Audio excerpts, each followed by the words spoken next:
Anō koutou, ko Touchstone tēnei. Nā mai hoki mai. Touchstone speaking, welcome back. Ms. Fink, your questions. Karen Fink speaking. Tēnā kōrua. For the question, so I have questions for both of you, and I understand you're going to sit as a panel, so if whoever's driving the screen could put you both up.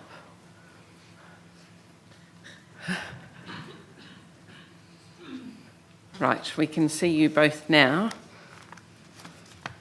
And I just, from listening to both of your kōrero today, I had a number of questions that I wanted to follow up on before we go to questions from the Crown and then the Tribunal panel. So the first one is directed at you, Ms. Jones, because you talked at page 11 of your PowerPoint of the Te Ao Marama quantitative survey results being ready by June 2023. And my question is, are you prepared to file those with the Tribunal? Because I think they would be most interested in your findings. Kia ora, Bernadette speaking.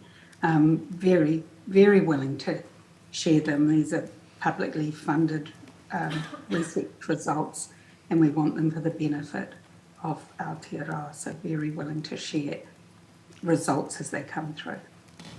We tried to work with Stats New Zealand, and for a while there, we did have one of the managers at Stats New Zealand who was working with us, because our intention was to always pass on any learnings, any benefits, any of our learnings to Stats New Zealand so that the rest of the country could benefit from this. Unfortunately, that manager left, and current personnel there have no willingness to engage with us and to learn about how to measure tangata paikaha Māori, which is very disappointing. Karen Fink speaking. Thank you for that answer. My second question is, and I'm not sure whether one or both of you want to comment on that, on this question, but we've heard evidence today about the label of disability being problematic. And my question is, what do you think is a better mana enhancing approach? Do we define services according to need and dispense with labels altogether? I think that's something that, it's Bernadette speaking, I think that's something that tangata paikaha Māori can talk about. It's not my place to tell them what term that we can use. I know Pākehā want one term, and I know they've often said when they talk about engaging and consulting with Māori, it really annoys them that they have to go to different iwi, and they can't just be one place they go to, but you can't homogenise us. You can't homogenise somebody who's kapo Māori and say that their needs are the same as tangata turi. They're not the same needs as somebody who is neurodiverse. So we just have to live with the fact that it's okay to have multiple identities and ask people themselves. Kia ora, ko Tristram tēnei. I agree with Bernadette. The issue is, who are you asking when you ask that question? And I guess it's a question that is very much on our mind, because there are only a few of us at the table. Only a few of us have yet had the opportunity to start thinking about collective identity, what it means to exist in these dual identities, these multiple identities. And so it would be presumptuous of us to preclude the actual kōrero with the rest of the population who don't even necessarily identify themselves as disabled or sick or tangata paikaha or whānau haua at this time. They just know themselves as they have a dicky hip, or They get on with life, you know. And I think until we've got room to start building this collective identity, the semantics are problematic. What I can say, though, is that the use of terms in Aotearoa are not really about delivering benefit. They're about gatekeeping. The eligibility criteria that disability support services have has no resemblance whatever to the UN definitions of disability, and totally, they leave out huge portions of our community. As I mentioned before, neurodiversity, fetal alcohol spectrum. Anyone over the age of 65 is not disabled, apparently. They are just old. And this arbitrary cut point of age 65, where it switches from being a disability support to being health of older people, is arbitrary. So there are real issues because the eligibility criteria have been set clearly to gatekeep the budget on disability support systems. That's already a $2 billion spend a year, excluding health of older people and all these criteria people who don't fit in that model. You just look at what happens in the EGL prototypes, where there was a huge boost when you use the different paradigm, huge boost of tangata paikaha Māori coming into the system, 80% of whom had never engaged with disability supports at all because the paradigm didn't fit. But the disability support system, I consider to be like the tray below all the sieves. The sieves represent the way the other parts of our government and system and society work. So the health system is one, education system another, housing, transport, justice, education.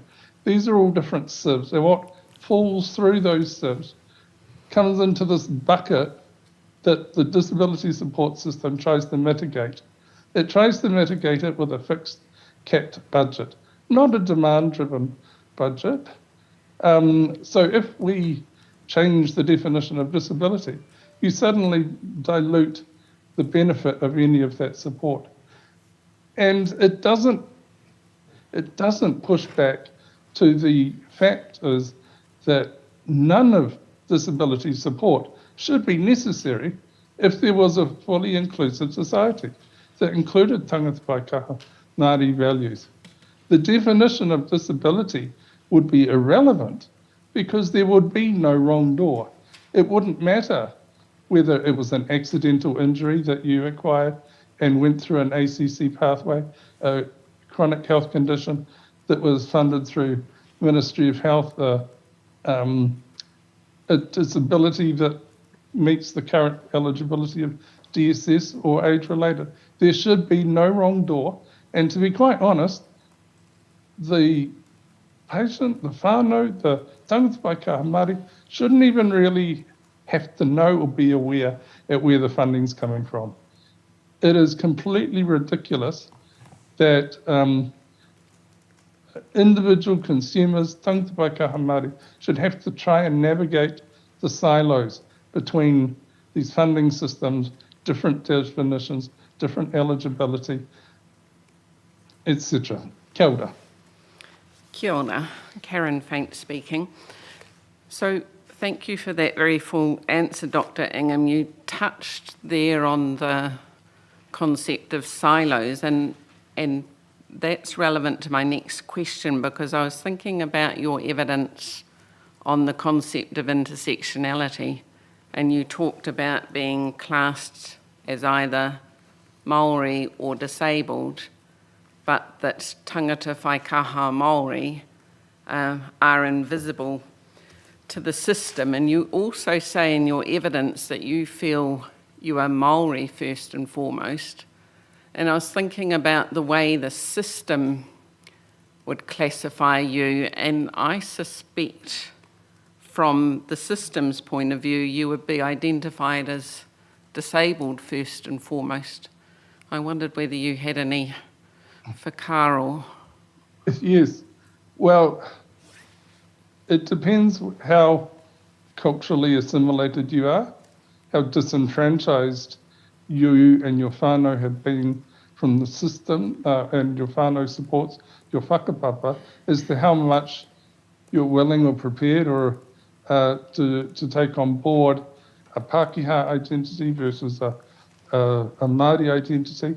It also depends on often how the type of impairment, whether it's hereditary or whether it's a recent acquisition. There are a whole bunch of factors that play into this. I want to give you an example, though, and relate it to the social model of disability.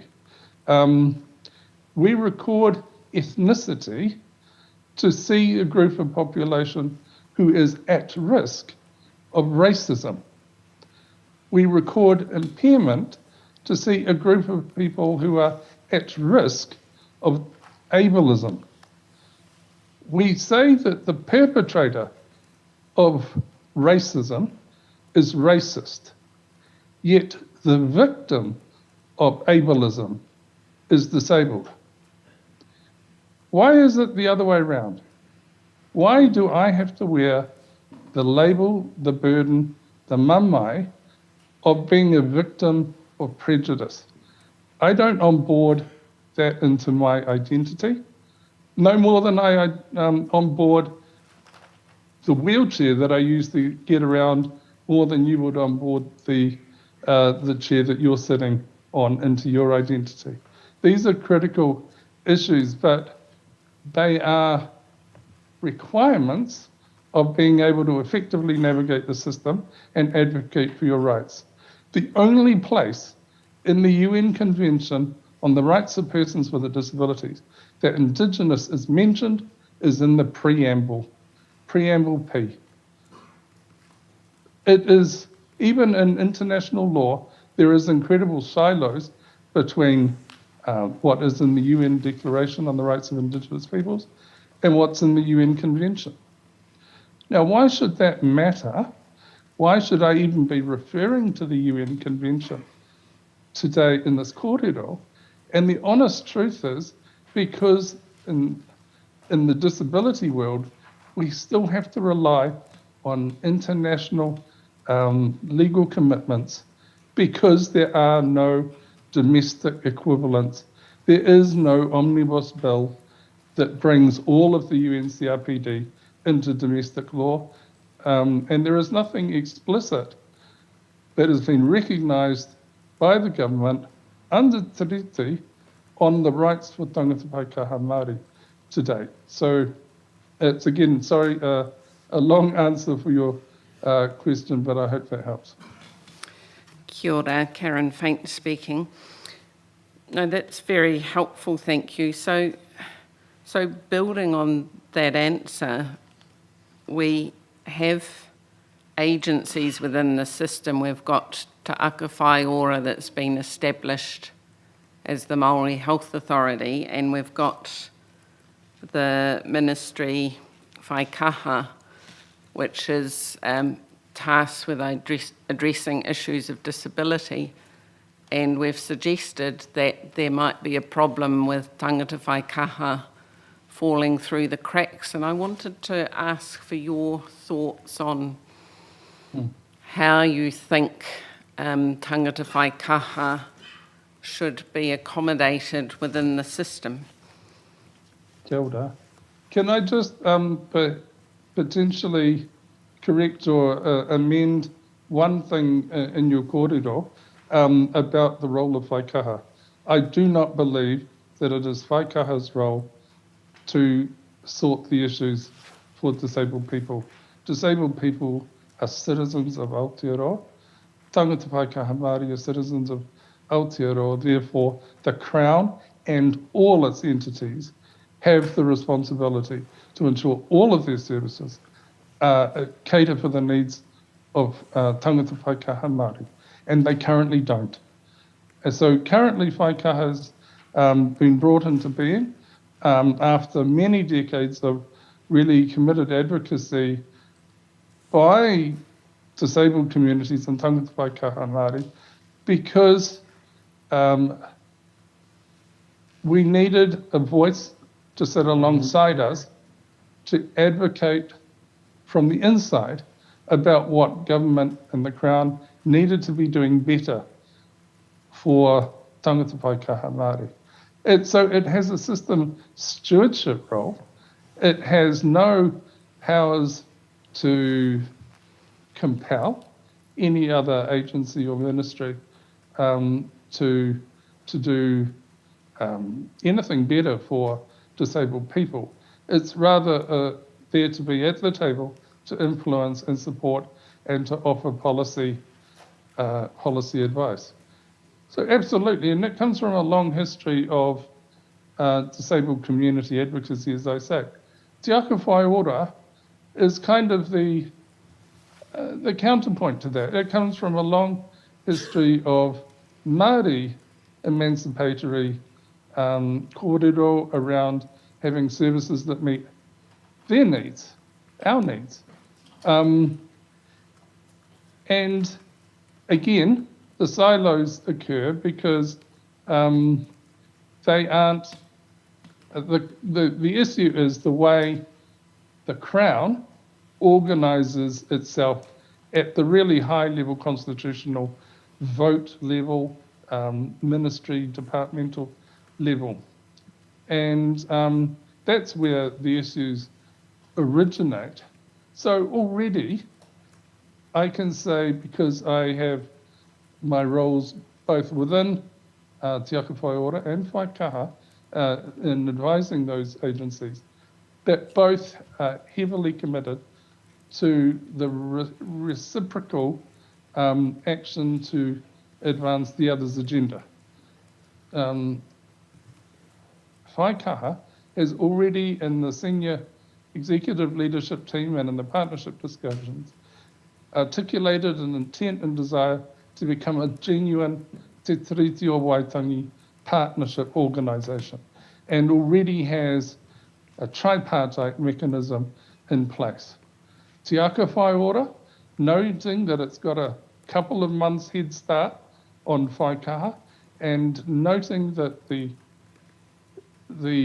holistic nature of disability support that's needed for Māori, hauora wellbeing, has already agreed to second one of their managers, Marama Parori, across the Whaikaha to act as an interim kaihautu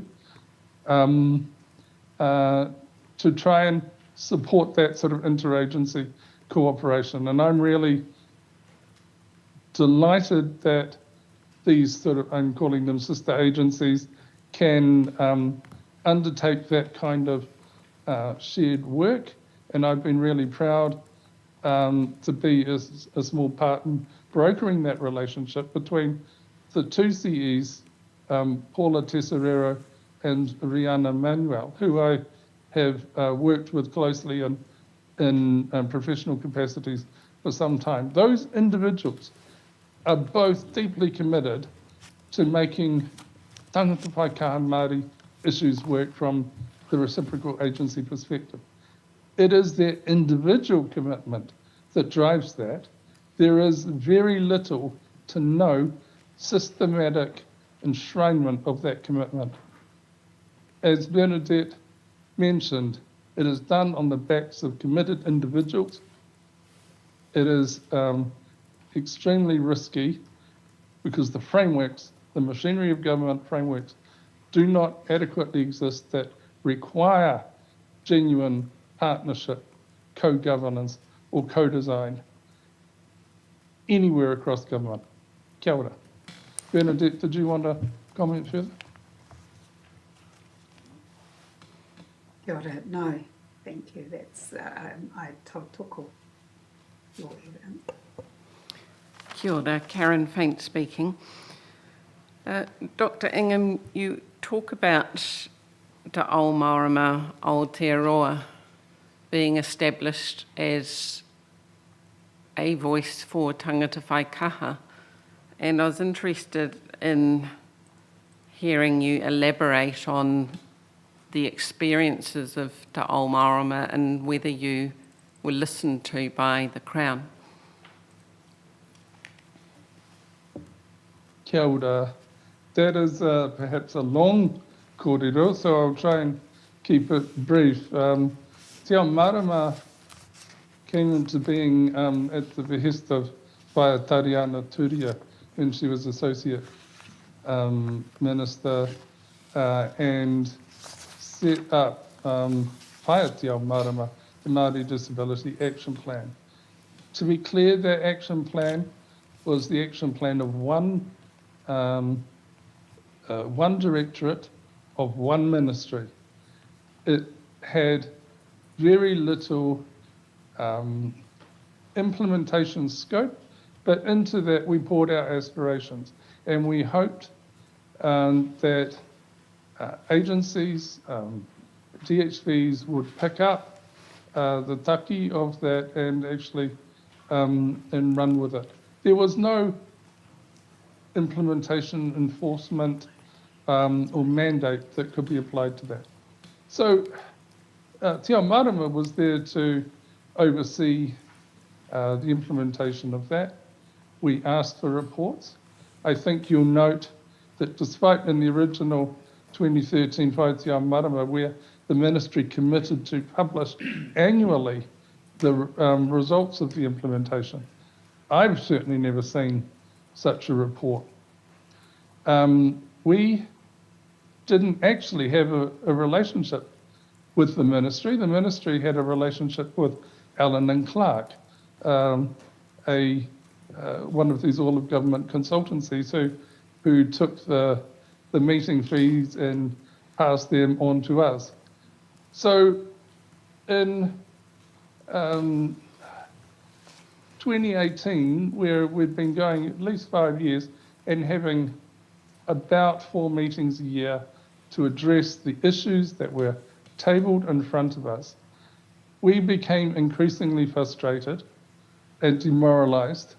There we were supposedly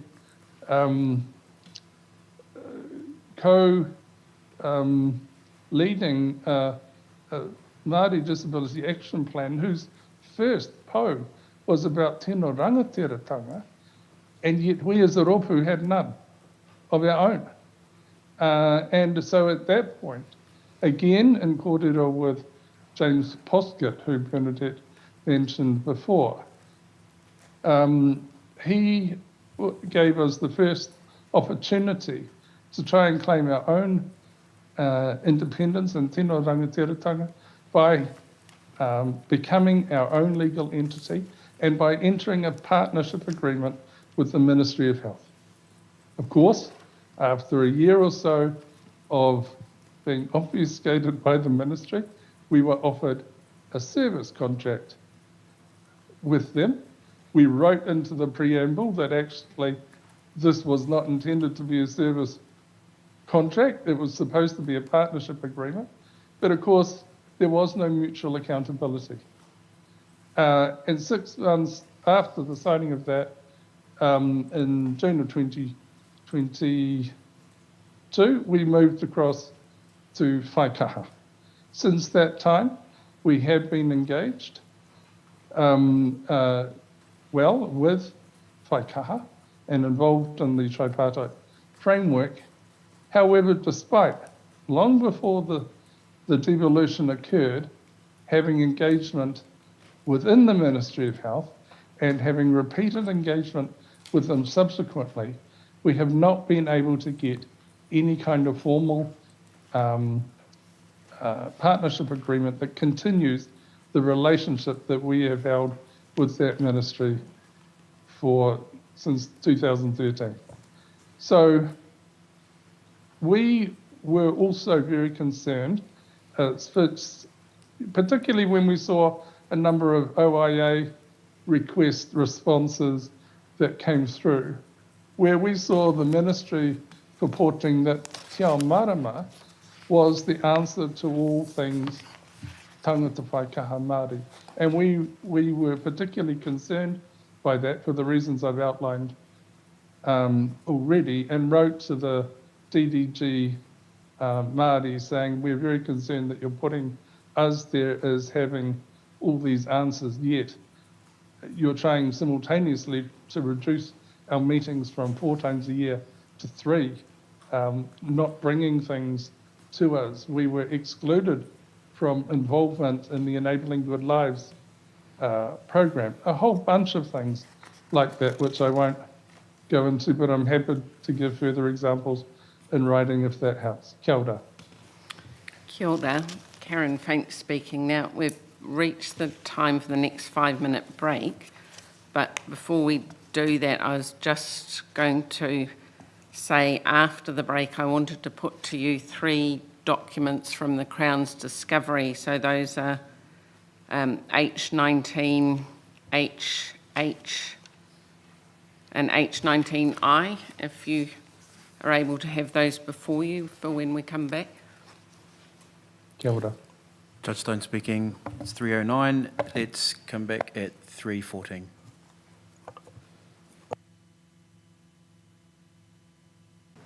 No mai hoki mai. Judge Stone speaking. Welcome back. Ms. Fink, just looking at our timetable, it seems to me that we're probably 30, potentially 45 minutes behind schedule. We do have some spare time in the afternoon, but only 25 minutes. So I'm just mindful that we're wanting to make sure that the Crown is able to put its questions to these witnesses, and we're just wanting to make sure we don't run out of time to do so. Kia ora, Craig Lincoln speaking. Thank you for the indication, sir, but this is very, very helpful evidence. From my perspective, there'll be plenty of time in the timetable, and a number of matters have already been addressed, and the exchanges, I'd encourage it to continue and conclude. So that the witnesses can give this evidence. Judge Stone speaking. Thank you, Mr. Lincoln. We have on the timetable 30 minutes for Crown questioning and 30 minutes for tribunal questioning. I've had a brief chat to the panel. We're unlikely to have many questions. How long do you think you might need? I think mine will be 10 minutes, sir. Thank you. Okay. Judge Stone speaking. Thank you, Mr. Lincoln. That's helpful. On that basis then, Ms. Fink, I think you might have a bit more time than I was anticipating. So let's carry on. Thank you, sir. I'll try not to hog the rest of the afternoon. I don't have too many more questions. Tēnā korua. Do you have the documents that I referred to before the break before you? I'm just pulling them up now. So the first... My computer's having a go slow moment. So the first document I wanted to ask you about is H19I, and it's headed up Program Plan 2016 and it appears to be a contract with a provider named Tapo Limited, also known as Tapo Otawhakaro Nui. Do you have that before you? I don't currently. It's the document's trying to open, I'm afraid.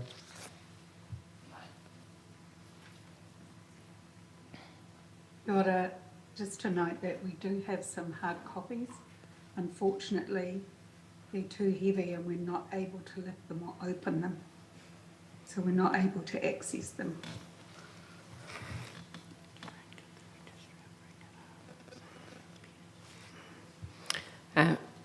Apologies, Ms. Fate. While the computer is trying to open the document, I am aware of Tapo as an organisation. It is a contracted organisation to, has been the Ministry of Health and I believe Office for Disability Issues from time to time. Well, Ms. Faint speaking, perhaps I'm just thinking if I short circuit this. If the tribunal has the document before them, I could read out to you the question I wanted to put to you. So this contract concerns disability workforce development services, and on page 4 of the document, in the box that's second from the bottom, it has, as part of the work plan, partnering and collaborating with DPOs, disabled people's organisations, and the work plan has 2 bullet points. First of all, to scope up the capacity development needs of the DPOs, and secondly, to establish a Māori and Pacific DPO. And so it appears that Te Pou has been contracted to scope the establishment of a Māori and Pacific DPO, and I wanted to give you an opportunity to comment on that.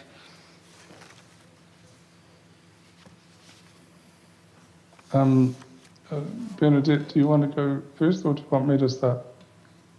Kia ora, Bernadette speaking.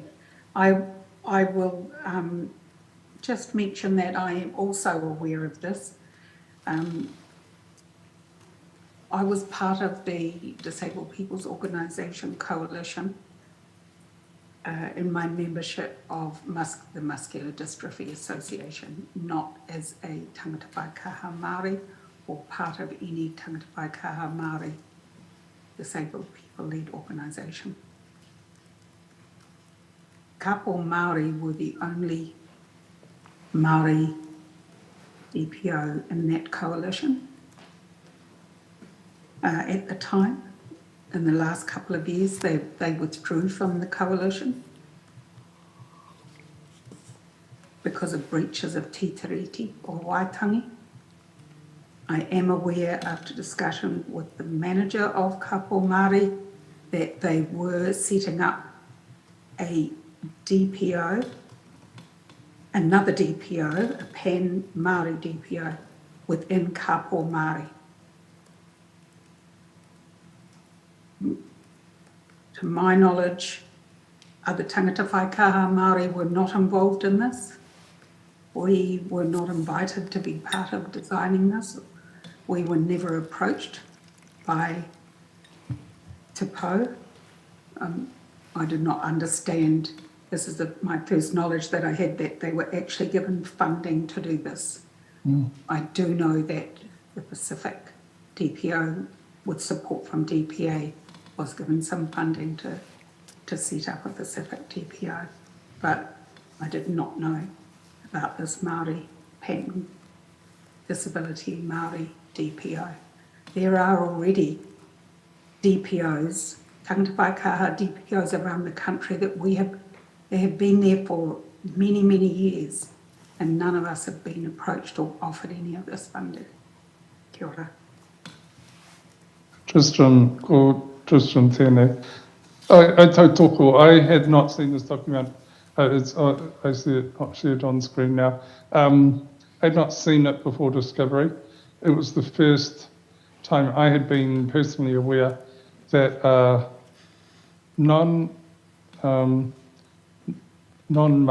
non-tangata whaikaha Māori organisation would be given the role of establishing Māori and Pacific DPOs. General comment number 7 from the UN committee is very clear about what a disabled person's organisation is. It's basically any collective of disabled people that is disabled person led and run and represents the interests of disabled people. General comment number 7 is very specific that providers are not DPOs.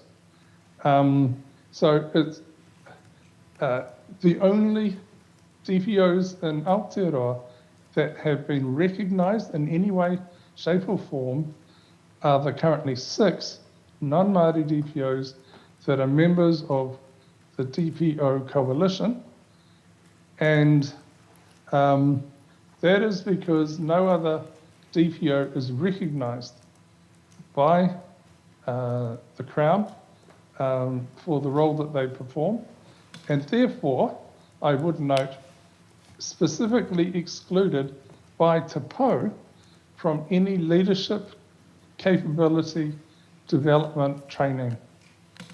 So it seems incredibly incongruous to me that not only would whoever wrote this have the gall to write establish one when Māori DPOs already exist, to ride effectively roughshod over other DPOs that are already there, but that they would do it through providers. I mean, it does speak to the kind of narrative that we hear regularly from the Crown that disabled people effectively, reading between the lines, can't be trusted to manage funding. It's a conflict of interest for disabled people to effectively be in charge or self-determining. It's an often unspoken but pervasive narrative from the Crown. Kia ora. Kia ora, Karen Faint speaking. So now I'd ask the next document to be brought up, H19G, and this is a breakdown of Ministry of Health employees by year between Māori and non-Māori staff, and then within the Māori staff numbers between disclosed disability and non-Māori with disclosed disability. So I'm not sure who's driving the... If the registrar can put this up. Unfortunately, the Crown's provided the document in a format that's very difficult to read. But if I could read out, for example, the bottom line. So in the year 2021, there were 140 Māori staff at the Ministry of Health, 1540 non-Māori staff, so a total of 1680 staff in total. And out of that 1680 staff, there's only 11 Māori staff who have a disclosed disability and 62 non-Māori with a disclosed disability, which I'm told is a percentage of only 0.7% of the ministry staff who are tangata whai kaha, assuming those numbers are correct. So I'd invite you to comment on that, and in particular, I'm interested to know whether you think there are barriers in terms of the training of tangata whai kaha to serve in the health profession. Kia ora. I would say this is astounding but not at all surprising. It's entirely consistent with what we have witnessed firsthand in the ministry, in the health system over many years. I think there's at least two main reasons why the numbers are low. One is the cultural safety of disclosing these details in an environment that is otherwise relatively toxic to both Māori and disability culture. And I have to say that the public service is relatively toxic on both fronts. Less so on Te Ao Māori, it has been getting better, but there is wafer thin disability responsiveness in the public sector. Secondly, there are clear barriers to accessing roles in the public service for Māori, for disabled people, and especially for tangata whai kaha Māori. And that goes around the types of values that are sought in these people. Lived experience of disability counts for very little in the public service. There is no profession around lived experience of disability. There is no medical college that one can belong to based on that. There is no department in the Ministry of Health around tangata whaikaha Māori. So it's not surprising that these numbers are low. A corporate executive once told me, when I had a similar conversation with him, he said to me, so seeing as 24% of the population is disabled, are you telling me that if 24% of my employees are not disabled, then we are discriminating against disabled people? And I said, that's exactly what I'm telling you. Bernadette, further kōrero? Kia ora. And I'd support, Bernadette speaking, I'd support that Tristram. It's only of recent years that I have disclosed my disability status for fear of losing my job within a university. In the early days, we couldn't even disclose we were Māori because there were only 2 Māori in our Department of Medicine. It was heavily dominated by middle-class white Pākehā males, which is reflective of the health system. So it's been a really hard journey to even disclose that we're Māori and then put up with the racism in the department and in the health system, and then to disclose that you're disabled. So it hasn't been safe to do that, and it's not surprising to me to see that people are not disclosing this now. Tristram has talked about the toxic environment in our public health, in our public service for disabled people, and that is alive and well now. Sure. Kia ora. If I may, just one further quick comment around the Health Practitioners Competence Assurance Act.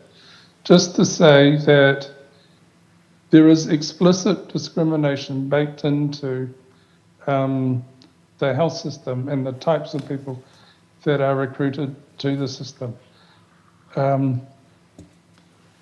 As a requirement of the Act, the general public are advised to look out for and report, quote unquote, impaired doctors, close quote. Impaired, it was clearly designed to work for those who had a substance abuse or mental health issue that was going to compromise patient safety in that way. But effectively, impairment is seen as effectively, it discounts one from the ability to practice medicine.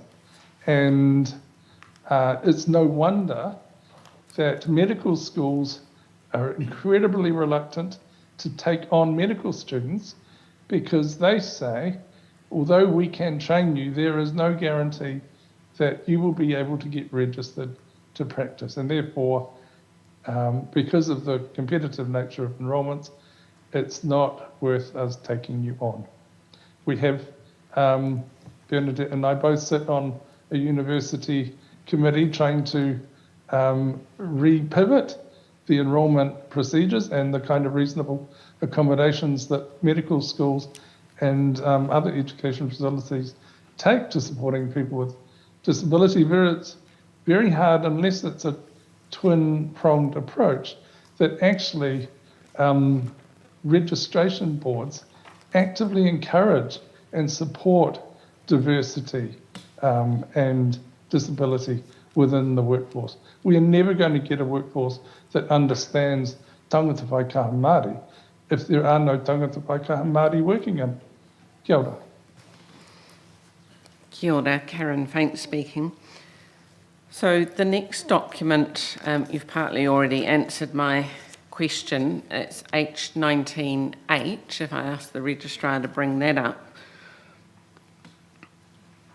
There, So this document refers to statistics of DHB employees, and we've only got a breakdown between Māori and non-Māori. Unfortunately, there's no statistics on disability within those populations. And again, I'll read out the figure because they're so hard to read on the screen. So in 2021, out of a total of, there were 74,241 non-Māori staff and only 6,575 Māori staff, which is a percentage of only 8.1% of DHB employees being Māori. So in other words, well below the proportion of Māori in the population as a whole, which again appears to indicate that there are barriers to Māori working in the health system. And so I'd invite you to comment on that, and in particular, just picking up on something you said in your last answer, why would there be barriers to registering doctors in the medical profession who have lived experience of disability? I presume you're talking about the criteria for registration. I just ask you to clarify that, please, Dr. Ingham. Kia ora. Again, I'm incredulous but not at all surprised if that paradox can be allowed to exist. We've only had 183 years of Te Tiriti partnership work to try and get an equitable health system. The UN Convention was signed by New Zealand as one of the proponents internationally to actually bring in that convention. So 2007 it was signed and ratified the year after,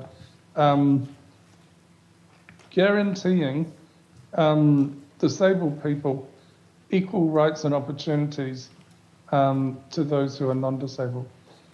So I'm a bit, what can I say, except it just shows that completely insufficient action or attention or consideration has been given to workforce issues. In terms of the requirement for registration, I think there, without going into it in enormous detail, medical students in New Zealand get a Bachelor of Medicine and a Bachelor of Surgery degree to become a registered practitioner, a doctor in New Zealand.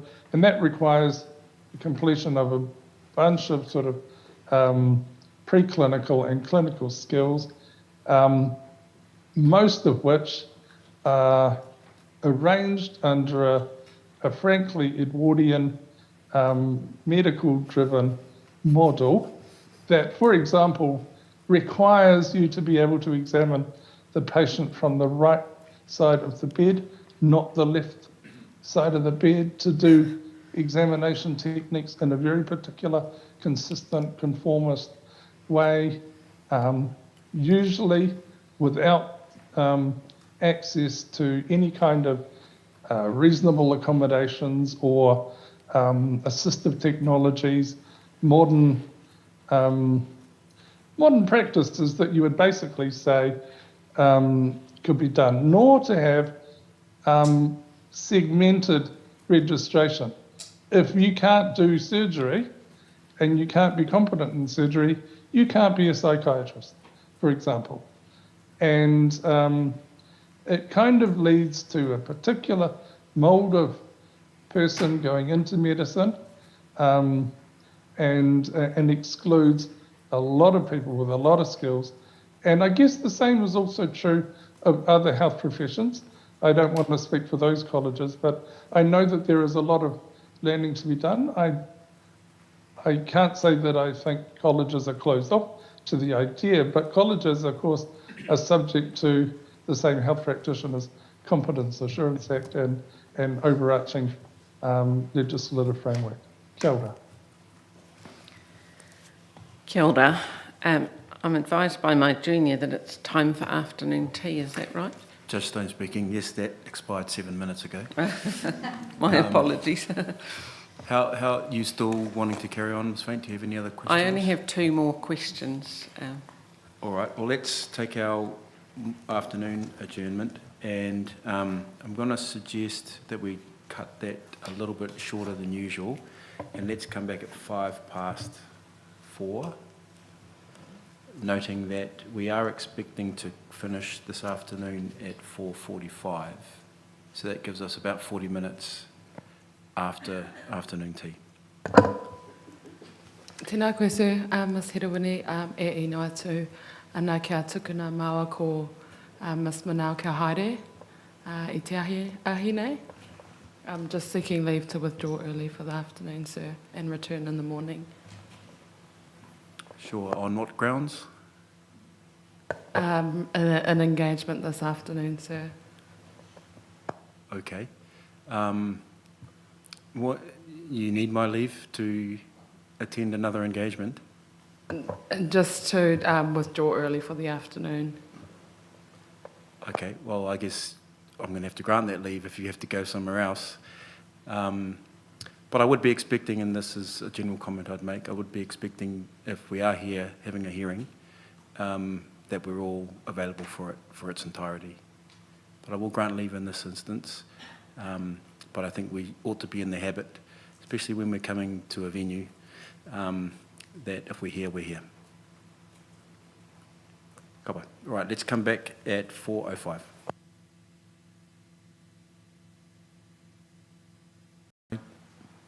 Judge Stone speaking, welcome back. Ms Faint, your final questions. Ms Faint speaking. So, Judge, I understand that if we need to, I'm not saying we need to, but I understand that Ms Jones and Dr Ingham could return in the morning if we need to, and we think we've got a bit of spare time in our timetable tomorrow. But let's see how we go. Kia ora kōrua. In the interest of time, I'm just going to ask one more question, and that was to Ms Jones. I understand you wanted to speak about some examples of the difficulty that tangata whaikaha have in accessing emergency services.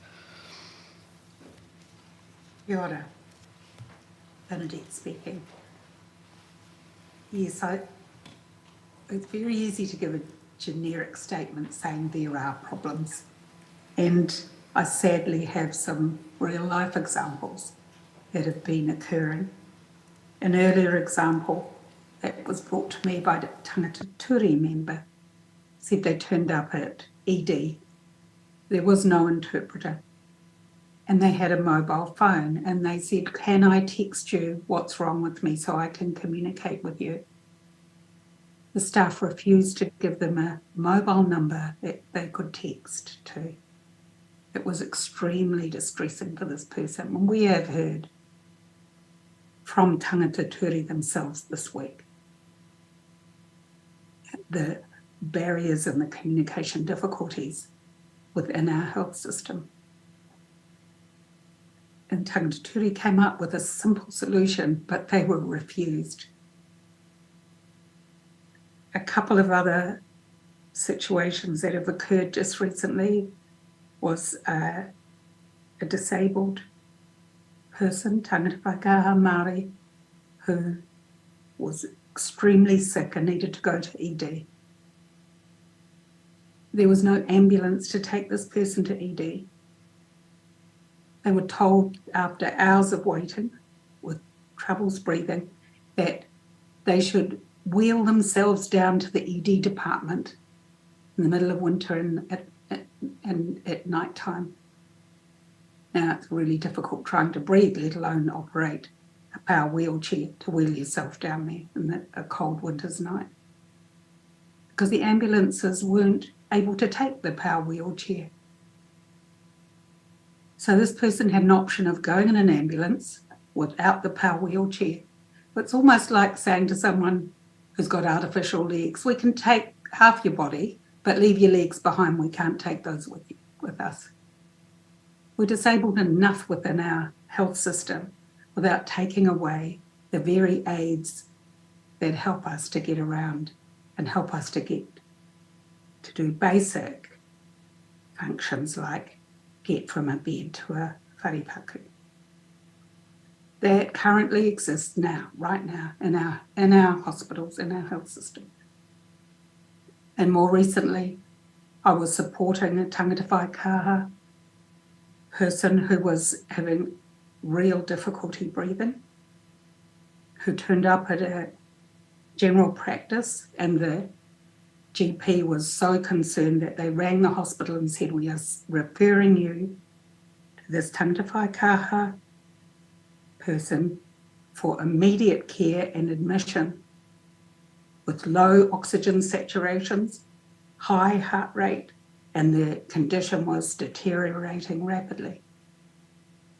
This person used their own transport or got transport because they knew that that wasn't available through our ambulance system. Got somebody to take them to the ED, turned up at the ED, was triaged and told there was no space for them. They had to go out into the waiting room. Waited for hours and hours with no oxygen and no treatment. I was there as a support and an advocate. I went several times to the reception to say that we needed a nurse, that this needed to be escalated. This person was in pain and that they were struggling to breathe. I'm an intensive care trained nurse and I couldn't get any support. In the end, after about 7 hours of waiting, we got in our own van, or the van we borrowed, to go home because we could get better support from equipment that we had brought personally to try and stay alive rather than in an emergency department that ignored us. And this person feared for their life. And they would have died. They had to use equipment brought by themselves to try and keep alive. And this is a real failure of our system. And our primary health care recognised it and tried to get help, and they were ignored too. So if this is happening to us, what about the rest of our whānau who are not trained and can't speak out for themselves? It's no wonder people are dying in our system. Now, this person had to write, at great expense, write a complaint to the system, and it was through the goodwill of an individual doctor in the emergency department who followed this through. It took some while, a couple of months, and they've now instigated a new policy where a triage nurse has to monitor who's in the waiting room of an emergency department so that people don't die in the waiting room and don't deteriorate anymore. So these are just a couple of examples right now of the ones that we know about. Kia ora. Kia ora. Karen Faint speaking. Thank you for your very interesting evidence. I would love to talk to you all afternoon, but I'm going to hand over to the Crown now because they need an opportunity to question you both. Ngā mihi. Craig Lincoln speaking. I think I turn this way to address you, at least initially. Tēnā korua, ko tēnā te mihi ki a korua. I want to mihi to your kaha, to your long experience and expertise, to you calling it as you see it for the tribunal today. Many of the things that occurred to me on reading your evidence to ask you about have already been addressed. So there are just a few discrete topics left that I'll be able to travel through fairly quickly, I think.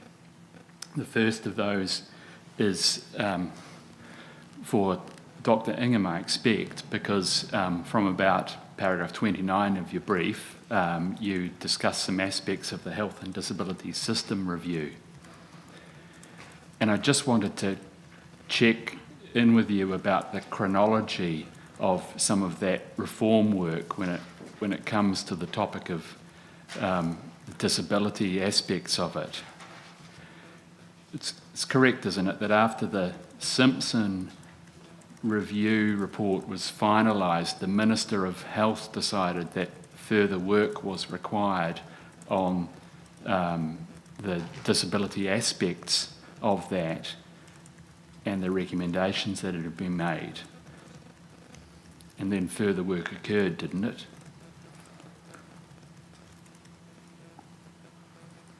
Kia ora. After the Simpson review itself, the terms of reference of that review specifically excluded a number of key elements that were, in my view, relevant to the addressing of the system as it relates to disabled people. And of course, one was ACC.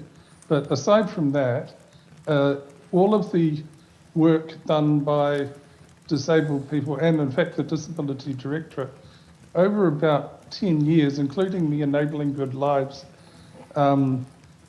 system transformation, was also specifically excluded from the Simpson Review. So it's in response to the final report of the Simpson Review that the letters occurred. There was actually a reasonable uproar amongst disabled community at large, and tangata whaikaha, Māori in particular, and that's where Tama wrote to the Associate Minister of Health, Minister for Disability Issues, and Associate Minister for Māori Health to actually say that the report, as it's written, is not valid for tangata whaikaha Māori. It needed a complete rework. That didn't occur. What did occur was that a transition unit was set up to implement the structural changes that the report recommended. Tangata whaikaha Māori were not involved in that transition unit work, although Geraldine Woods, who was a former Deputy Director General of Disability, was brought into that process and actually did take some proactive steps to try and mitigate the issues by effectively blocking the transition unit from progressing work that might have ridden roughshod over the Enabling Good Lives work, and actually said to split the work into those that was particularly of disability focus and that work which was of what you might call the mainstream health service that would also need to be responsive to disabled Māori.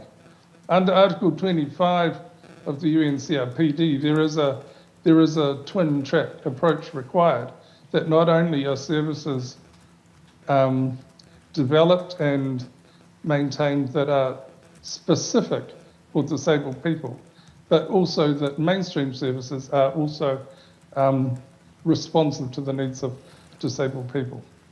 I do maintain that tangata whaikaha Māori were not adequately consulted or engaged during the transition unit period. Kia ora. Kia ora, Craig Lincoln speaking. Dr. Ingham, would you accept that additionally to the work of the transition unit, other work was led by Minister Sepuloni that, among other things, resulted in decisions leading to the establishment of whaikaha? Yeah, I think you're referring to the Machinery of Government Working Group, which I was a late member to. That work group had about 2 years of work in relation to designing what a fit-for-purpose disability support system might look like. Te Ao Marama was invited to attend that probably in the last 6 to 9 months of its life. And yes, we did engage proactively as part of that and did contribute to that. But that work did not and has not considered the remainder of the health system. Considerable concern was raised at the time with the schism of all of the capability and capacity that existed within the Ministry of Health that was disability specific, leaving the Disability Directorate and moving to another ministry, that it was going to leave a gaping void of capability and capacity within the Ministry of Health to address the needs of disabled people in the mainstream health system. I have to say, our worst concerns in that area have been realised. Kia ora. Kia ora, Craig Lincoln speaking. Taking your point then just made about moving of capacity, it's also the case, isn't it, that Whatu Ora has taken from the Ministry of Health a number of matters, so that the scale of what the Ministry of Health now tackles, while it still includes some policy work for health of disabled people, is not nearly of the same magnitude as previously.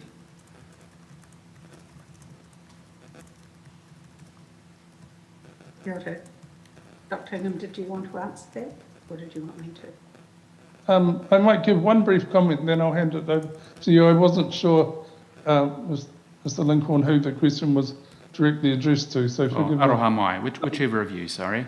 A lot of the operational elements of the ministry moved to Health NZ, to Whatu Ora, correct. All of the health policy and systems stewardship functions and Crown regulating functions of the ministry still remain with Manatu Hawara. So there is a void in that space. But I'll leave by Bernadette to talk about Te Whatu Ora. Kia ora. Kia ora, Bernadette speaking. Just want to make a comment about the establishment of Health NZ, which now goes by the term Te Whatu Ora. The disability establishment part of it is solely lacking. And very disturbingly, the very management that blocked the voices of tangata whaikaha Māori in the DHBs were lifted and shifted over into the transition unit that was establishing the Health NZ. So needless to say, that we did have one very brief chance to have a talk with the person who was leading the establishment of the disability services within Health NZ right at the beginning, and then no further opportunities. To my knowledge, there is no tangata whaikaha Māori within Health NZ. As a consultant to Te Aka Whaiora and part of the whānau voice team, we have tried really hard to engage with Health NZ. We have tried on several occasions to engage with some of the disability personnel there. There doesn't seem to be a mechanism or a willingness to do that. And Te Aka Whaiora has a very small bucket of money. It is not their job to to pay for and commission and do all of the services for tangata whaikaha Māori. We should be able to access disability services within Health New Zealand, within Te Whatu Ora. It is their responsibility to work with us and provide the services. It doesn't matter where we turn up, we should be able to have access to culturally safe, high quality disability services. That is not happening currently.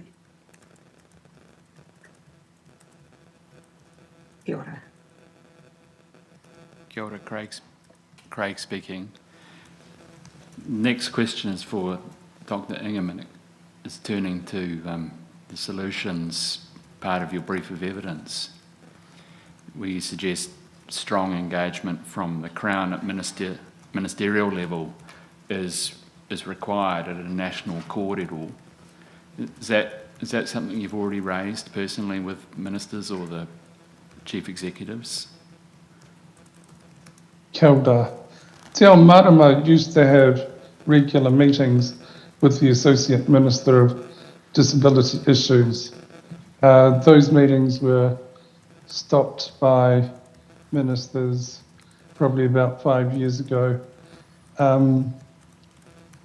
There is no engagement on a regular basis with either the Minister of Disability Issues, or the Associate Minister of Health Māori, or the Associate Minister of Health with Disability with tangata whaikaha Māori representative rōpū on a regular basis. The Minister for Disability Issues convenes what's known as the Minister's Disability Leadership Group, which is a 6-monthly meeting of the majority of Cabinet and interested ministers. And that meeting is, to that meeting is regularly invited the independent monitoring mechanism to the UNCRPD, which includes the Office of the Ombudsman, the Human Rights Commission, and the Disabled Persons Organisation Coalition. So I personally, as a member of that IMM, have attended those 6-monthly meetings. Those are invitations under Article 33 of the UNCRPD for the monitoring of the implementation of the Convention. There is no regular ministerial engagement with the disabled community or tangata whaikaha Māori specifically around Article 4.3 about the partnership for the development of legislation, policies and decision-making processes. Hence my kōrero around the need for tangata whaikaha Māori seek to be recognised in the independent monitoring mechanism. At the kōrero of the June 2022 Ministerial Disability Leadership Group meeting, I, in my capacity as a member of the IMM, raised directly with ministers at that forum that there was a really critical and outstanding need for the Crown to establish a framework and parameters for ministerial engagement with tangata whaikaha Māori specifically. And Ministers Henare and Sepuloni, who was the then Minister for Disability Issues, and a number of their Cabinet colleagues showed particular interest in seeing that come to fruition. Ministers asked management and officials to pursue that conversation, and despite regular follow-ups of that, they've had subsequent meeting brokered by the current Chief Executive of Waikaha with ministers again who were deeply apologetic that officials hadn't progressed that work, but to date that work has not started. Kia ora.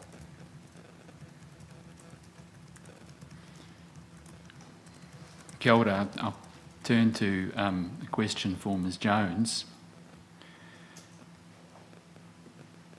There's obviously great interest in the research that you publish by June, and it may well be that once people participating in this inquiry have had an opportunity to digest that, there'll be more questions about what it means and what it might mean or might come to.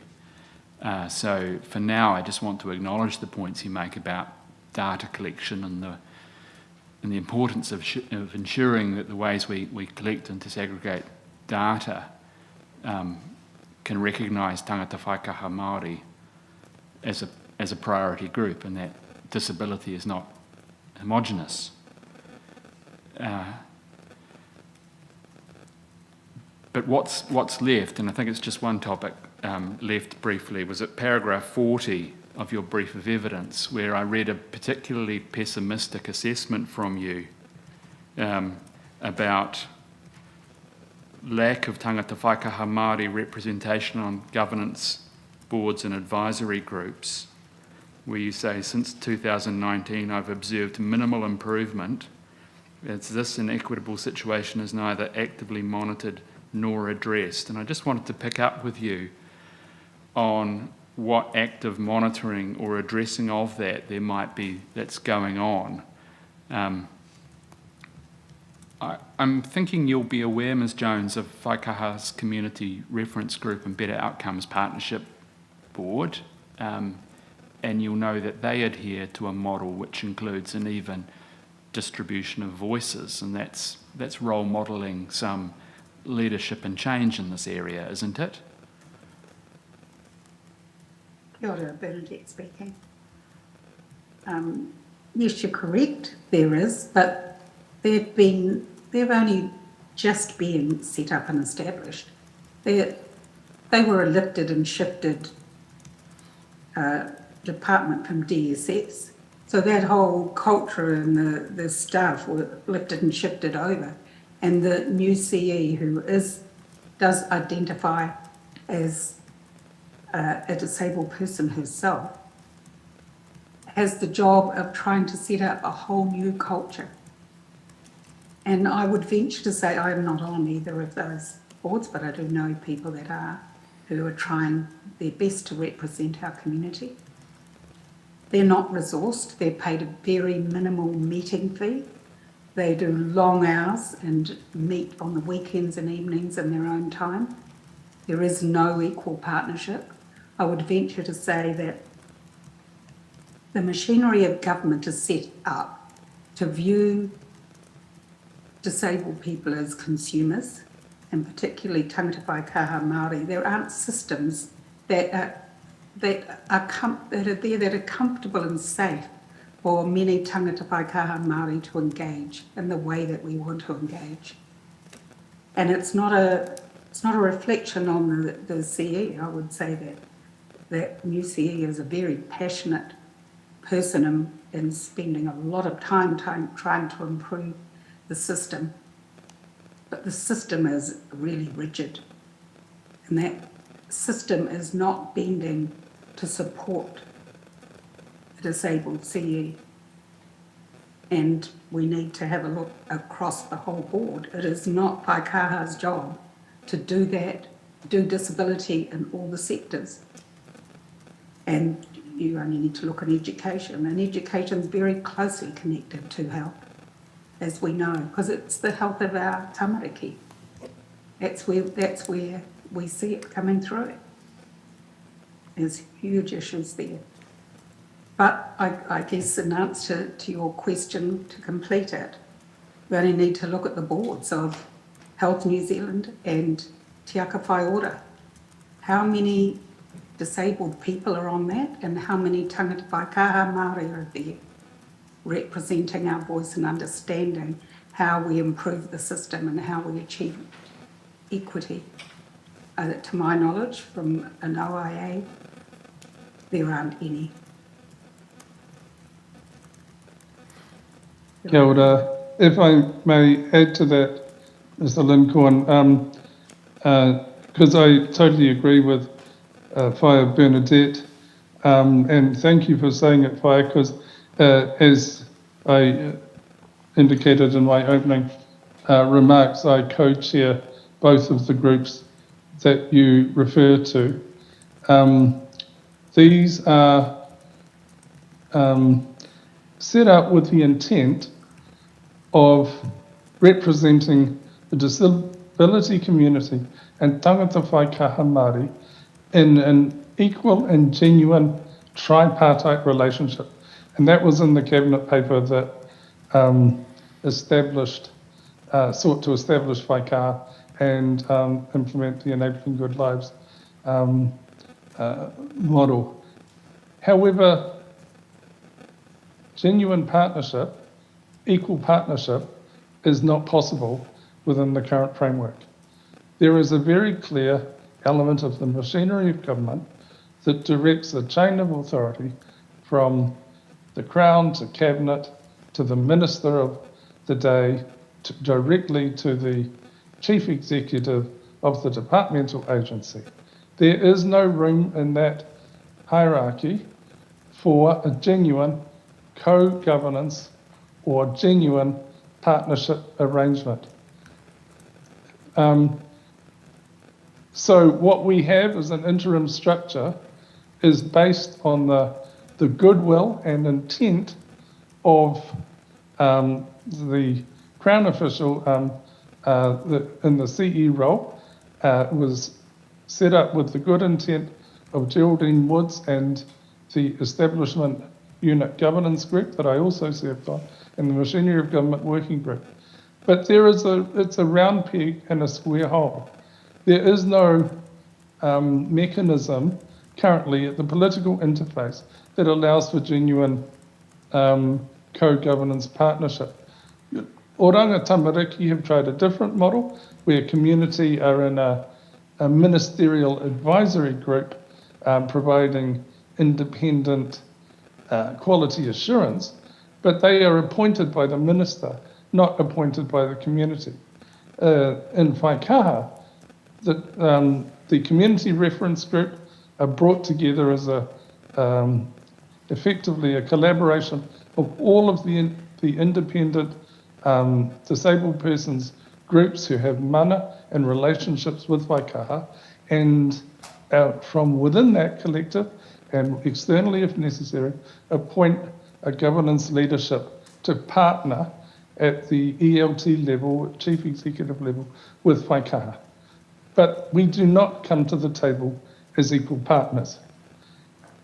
Waikaha, despite efforts to resource the community partners to be genuine partners, has been unable because of their appropriations, the Public Finance Act, and a whole bunch of other bureaucratic hurdles to be able to enter into anything of a genuine partnership agreement at this time. Kia ora. Oh, kia ora. Thank you for those responses. And I think, given the time, we should move to tribunal questions now, so I'll stop there. Thank you, sir. Tēnā korua, thank you very much for your evidence. Judge Stone speaking. We don't want the Crown to stop questioning if you have further questions. Mr. Lincoln. Oh, like my learned friend, Ms. Faint, we could go on. I'm not feeling like there's a pressure on us to stop. There's possibly a point in the exchange we just had where it accorded or moved on somewhat from the point about appointments to government boards, and whether the examples I gave role-modelled a future, and we moved to talk more about co-governance and other systems of how the state and Indigenous peoples, for instance, or might interface. But I don't need to take that further with the witnesses today. I think they've made their points clearly. Thank you. Judge Stone speaking. Just as long as you didn't have any other lines of questioning that you wanted to pursue, but that you're not because of timing. Kapai. All right. Let's turn to tribunal questions. I'll start with Linda. Tēnā korua. Ko Linda Smith tēnei. Lovely to see you both and hear you both. Yeah. And thank you for your evidence. My question, I've got two quick questions for Bernadette. Firstly, you gave some really great examples of how things had gone wrong, if you like. But in a couple of instances, you said it wasn't the people were really good and well-intentioned, and that they were good people, but So I guess my question is, in these changes and the reforms where, you know, there's been some system reform, but has there been an associated cultural and educative reform that has retrained people for the new system? Kia ora, Bernadette speaking. In answer to your question, no. Who provides the training on disability? And I go back to Dr. Ingham's testimony when he talked about training, for example, our medical students, and both Dr. Ingham and I worked at the University of Otago training medical students in Hauora Māori for about 8 to 10 years.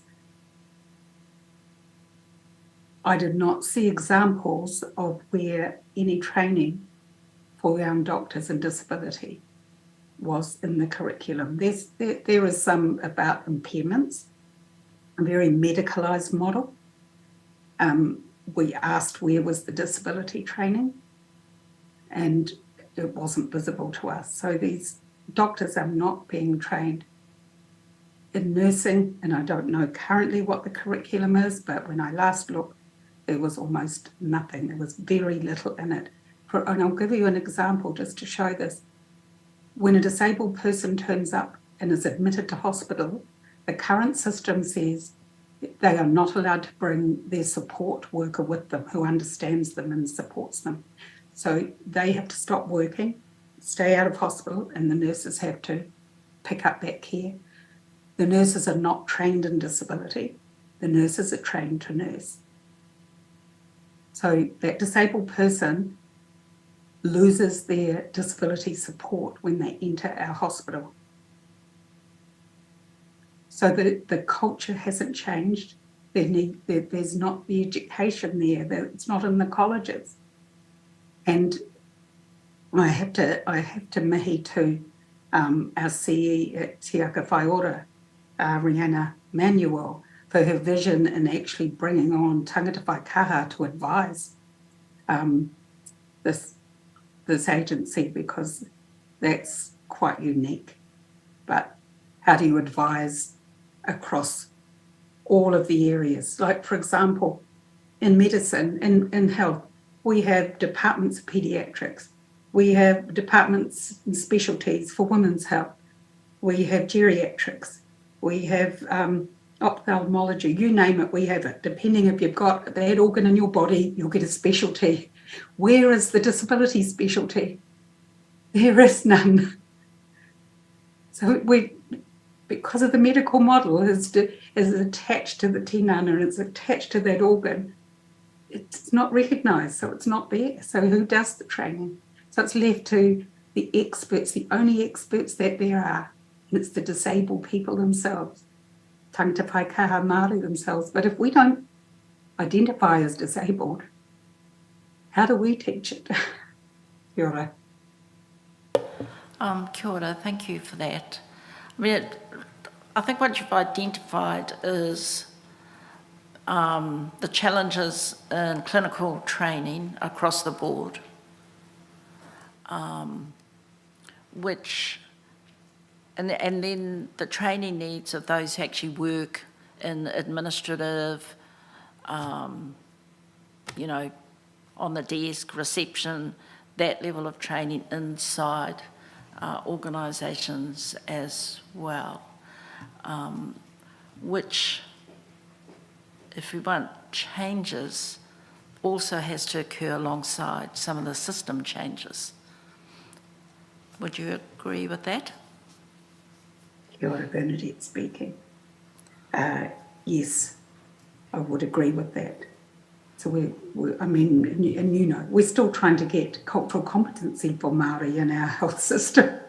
So, you know, that's still a struggle. So you layer upon that cultural competency for disabled Māori.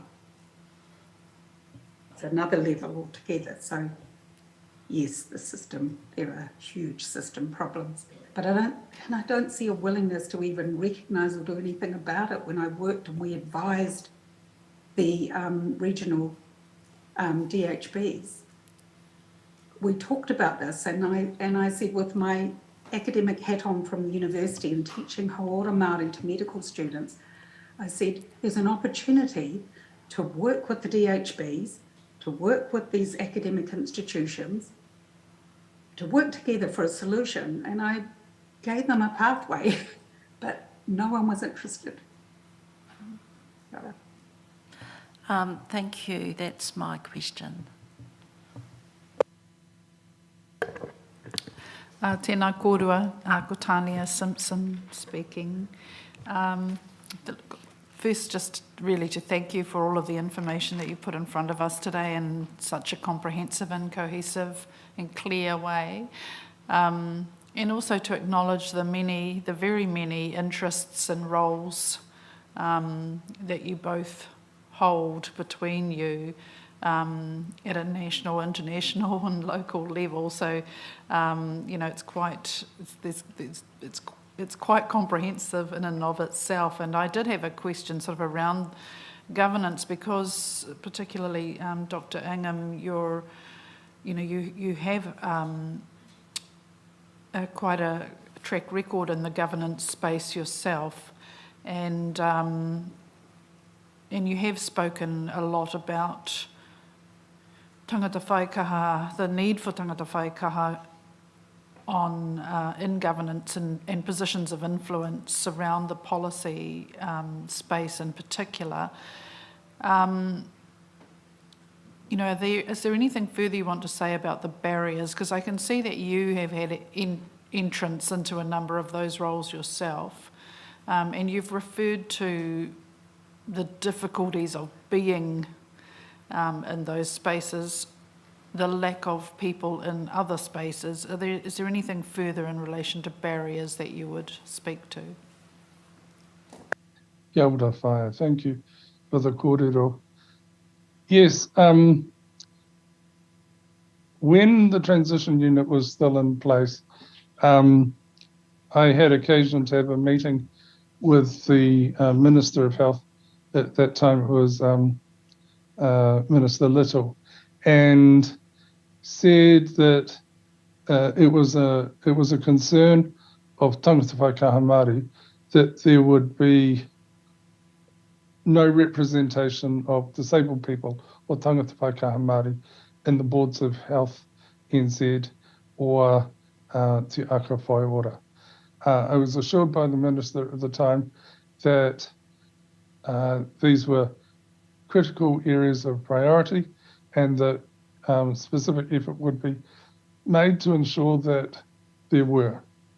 I do know from personal contacts within what is essentially a fairly small disability community leadership, tangata whaikaha Māori leadership space, that a number of our tangata whaikaha Māori national leaders did apply for roles in both of those organisations. My understanding is most did not get an interview, and certainly none of them were appointed. So that, I think, perhaps goes back to Mr. Lincoln's question earlier.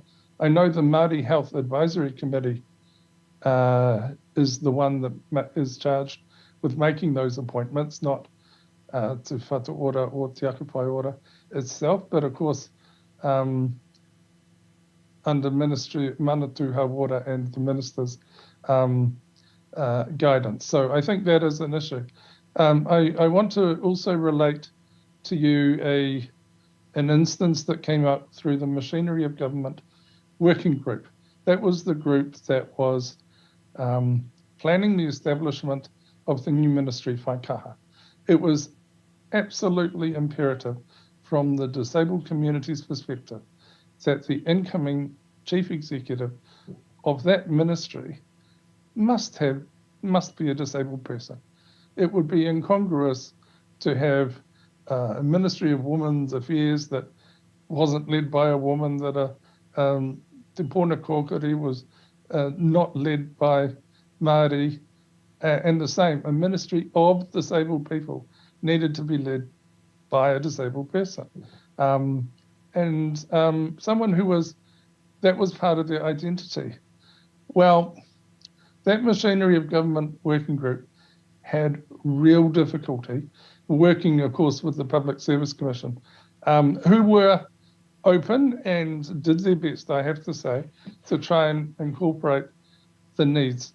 For example, you just look at the framing of the kind of prerequisites to be a public service CE, where one of the essential criteria was deemed to be an existing CE of another Crown entity as a prerequisite.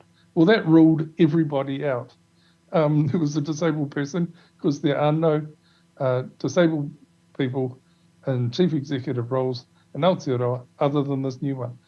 Plus, we could not get approval for the advertisement to say this role must be a disabled person, despite the Human Rights Act saying that special measures are appropriate to encourage the rebalancing of inequitable situations for priority groups.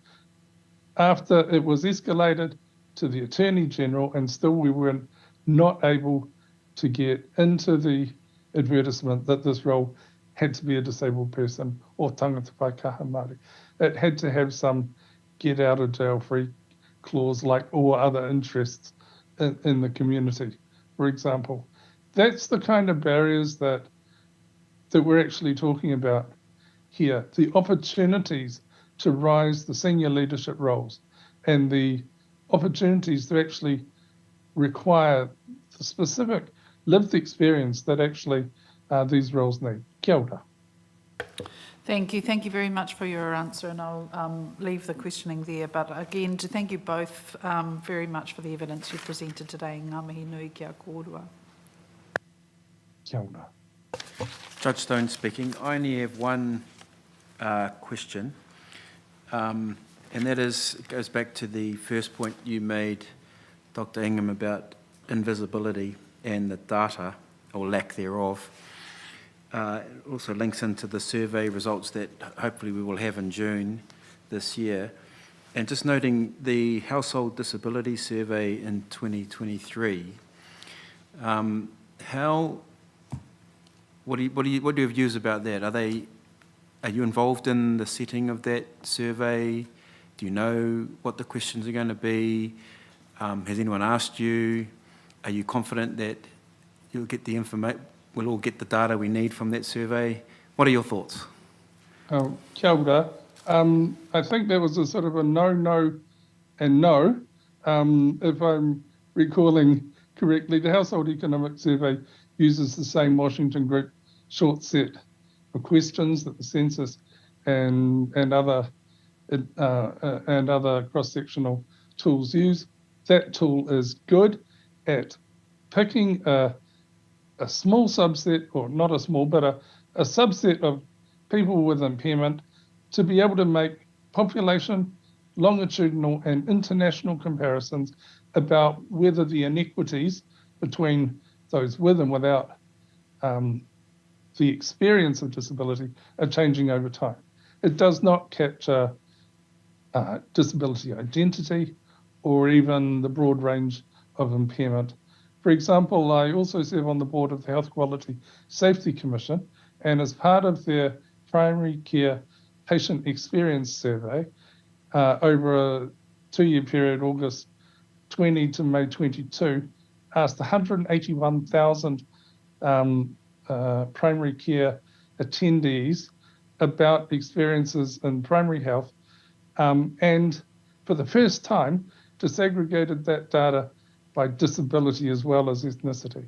What is profoundly interesting is that if you use the Washington Group short set questions, only 60% of those that they ultimately realized had disability or impairment were picked up by those questions. An additional 40% were picked up by self-identification, showing a really low, effectively, correlation between those two concepts of functional limitation and disability identity, which means that until we start building in the value of identity as a concept that's needed to be captured, then these questions are a bit moot. The other thing is, remember, to qualify as a positive on that thing, you have to have said a lot of difficulty with one of those things. Now, that's a fairly subjective thing. What's the difference between some difficulty climbing stairs and a lot of difficulty climbing stairs? Because that difference determines whether you're disabled or not, according to New Zealand statistics. Kia ora. Judge Stone speaking. Thank you. That's a helpful response. Are there any questions of re-examination out of our questions? No, sir. Judge Stone speaking. Thank you. Well, then I think that's it for these two witnesses.